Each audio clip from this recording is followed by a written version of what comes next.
Check it out, you guys. Serious business, man.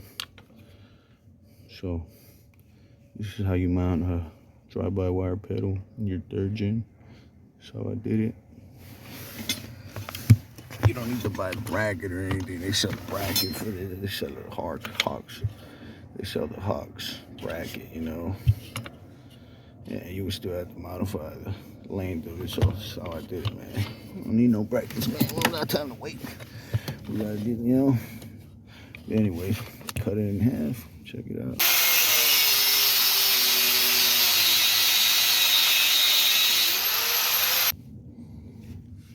Cut it in half. Drill the hole through it.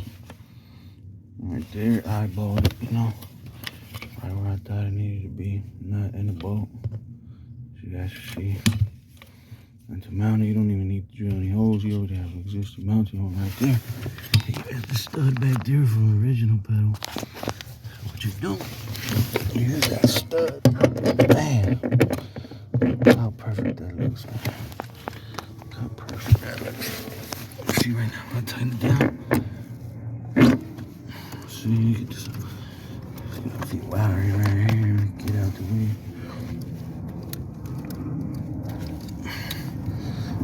Plug. So let me go ahead and tighten this down real quick. So there it is, you guys. Check it out, peeps. Looks perfect. That's where you want your pedal at. No bracket, no nothing, no welding. Just 2 cents. That's all you need, man. Check it out.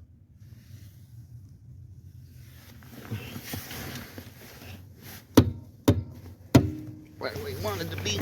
See?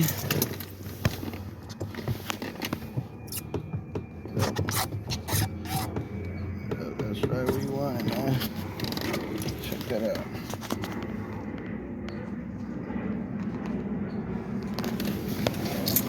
Like I said, man, just get your bracket, drill the hole, cut it right in half. You gotta kind of eyeball the angle. Drill the hole, nut and bolt. Existing stud, tighten it down, you're good to go. You know what I'm saying? It's boy serious business.